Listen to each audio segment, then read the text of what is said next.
मिलता है तो उसको नोटिस कीजिए, नोटिस पे अगर नहीं आता है तो फिर अरेस्ट करिए। तो अगले कब है डेट हम लोगों ने रखा है? 21 जून को आप लोग आ जाइएगा। फर्दर हमको उस दिन बताइएगा, उस दिन वो वकील साहब भी रहेंगे।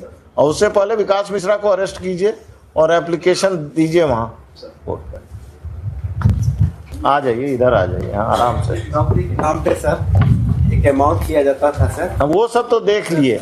विकास कुमार सिन्हा बोल रहा है कि हम एम्प्लॉय थे और हमारा रोल नहीं है, हम खुद दुखी इंसान है, हम नौकरी कर रहे हैं। सारे आदमी सर एक ऑफिस छोटा सा, उसी में सारे आदमी रह के सबको गाइड करते रहते थे सर। ये मैनेजर थे सर, विकास कुमार सिन्हा मैनेजर थे।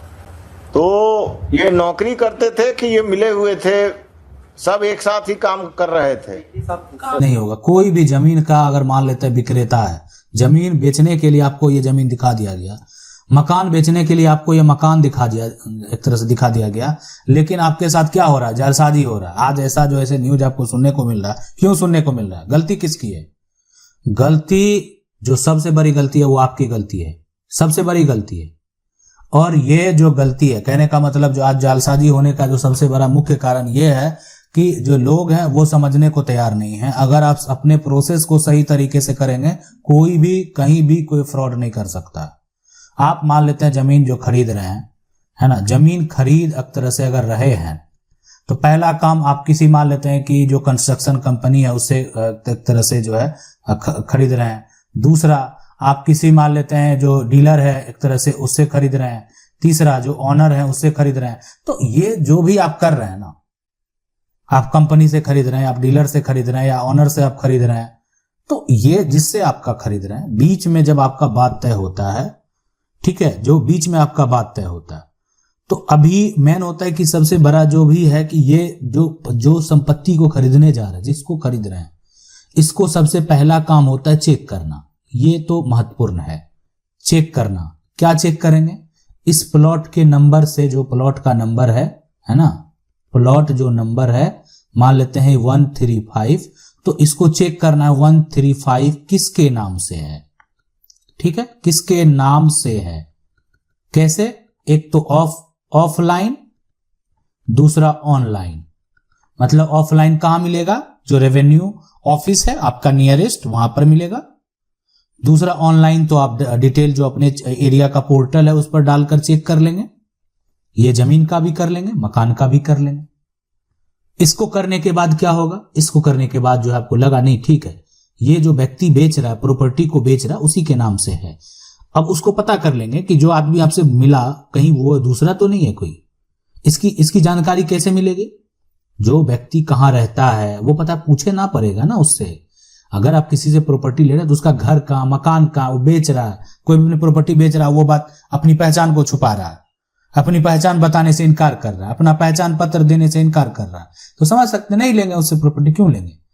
आपको अगर उस व्यक्ति को नहीं जान रहे, जिस क्षेत्र में आप नहीं जान रहे, ग्रामीण इलाके में क्या होता है कि लोग जानते हैं दूसरे को कि हाँ ये मेरा पड़ोसी बेच रहा है या गांव का ये लोग बेच रहा है, तो वहां पर चलो इसको पहचान रहे, कोई दिक्कत नहीं होती है, बहुत बड़ा समस्या उत्पन्न नहीं होता है। लेकिन वहां पर भी जो है अभी के समय में, वर्तमान के समय में पैसे के मामले में संभलने की जरूरत है। नहीं तो आज मान लेते हैं जो आप देख रहे हैं ठगी का न्यूज, वो आपको आए दिन देखने को मिलेगा और इससे बचने की जरूरत है। और बचने का सबसे सटीक तरीका यही है कि आपको समझ आना चाहिए कि आखिर आपको करना क्या है, कैसे करना है।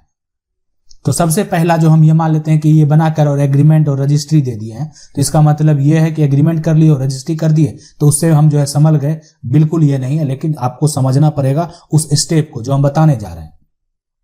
तो सबसे पहले जो मेरा सारा हो गया, ठीक है, हम कर लिए कि जहां जमीन जो बेचने वाला जो विक्रेता है, तरह से यहां पर विक्रेता के जो है यहां पर नाम से जमीन है, ये आप देख लीजिए ना, विक्रेता जो है उसी के नाम से जमीन है, कोई दिक्कत नहीं है।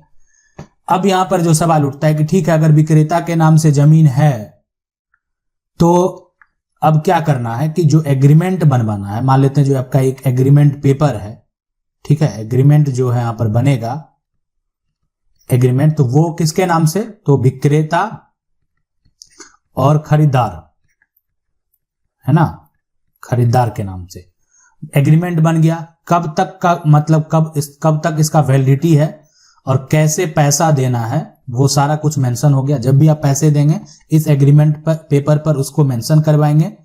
उस चेक से देंगे तो चेक नंबर दोबारा इस पर लिखवा लेना है, और साथ में जो आप चेक नंबर लिखवा लिए तो फिर सिग्नेचर भी करवा लेंगे।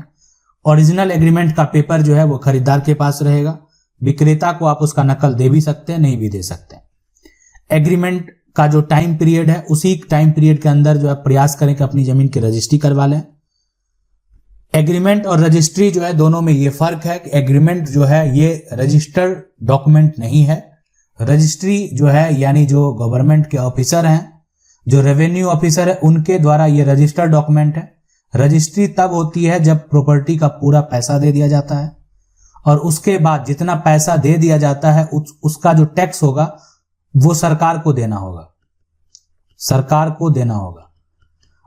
अब आपके मन में बहुत सारे सवाल उत्पन्न होंगे कि ऐसा करते हैं लेकिन जो सामने वाला पैसा ठग लिया वो क्या होगा। तो देखें, अगर वो सामने वाला पैसा ठग लिया, एग्रीमेंट का जो समय आप उसके जो टाइम पीरियड है उसमें अगर वो रजिस्ट्री नहीं करता है तो आप उसके खिलाफ जो है आप FIR दर्ज करा सकते हैं। सबसे पहला काम करना है। दूसरा जो है SDM, एक तरह से SDO जो है उनके पास आप शिकायत लेकर जा सकते हैं कि हम एग्रीमेंट है, पैसा दे दिए हैं, हम मेरी जमीन की रजिस्ट्री नहीं कर रहा है, नहीं हो रहा है, तो DM के पास शिकायत लेकर जा सकते हैं, जो मजिस्ट्रेट हैं, है ना, जिला का जो एक तरह से देखभाल उनका काम है कि हम पैसा दे दिए सर, मेरा रजिस्ट्री जो है नहीं कर रहा। रिक्वेस्ट करेंगे, आवेदन देंगे कि मेरे साथ ये समस्या है, और कोई भी प्रशासन भी जो है इस पर एक्शन नहीं ले रही है। FIR दर्ज कराने के बाद अगर सुनवाई नहीं होती है तो कहीं कि पुलिस के पास शिकायत करेंगे तो पुलिस तो उसका जांच करने का प्रयास करेंगे, सही में पैसा कोई ठग तो नहीं रहा है। तो ये सारा प्रक्रिया तो पहले करना, यहीं से सॉल्व हो जाता है बहुत सारे मामले, यहीं से सॉल्व हो जाता है। जो ठगी का मामला है, अगर मान लेते हैं ऐसा करता है तो यहीं से जो आप FIR दर्ज कराएंगे उसके खिलाफ एग्रीमेंट है ना, उस पर केस करेंगे, जो है उस पर एक्शन ले जाएगा। पैसा का जो पूरा डिटेल है वो निकाल कर रख लेंगे। आप जो पैसा दिए, आप कहेंगे हम कैश दे दिए थे, तो कैश दे दिए तो कैश का थोड़ी कोई जिक्र होगा, नहीं होने वाला। अकाउंट ट्रांसफर करेंगे, चेक के माध्यम से पैसा देंगे तो उस पर जो है कानूनी तौर पर जो दावा है वो साबित हो सकता है। ऐसे आप सोचेंगे कि हम चेक के माध्यम से पैसा दे दिए हैं तो उसका कोई वहां पर कानूनी तौर पर जो है एक यानी कैश अगर आप दे दिए हैं तो उसका कोई मतलब नहीं रह जाएगा। दूसरी बात, एग्रीमेंट पेपर पर जितना रकम आपका लिखा गया, मान लेते हैं फिर भी आपके साथ कोई धोखा कर लिया है, पैसा वापस करने की नौबत है, कोर्ट से आदेश आ गया पैसा वापस कीजिए, जमीन नहीं देना है।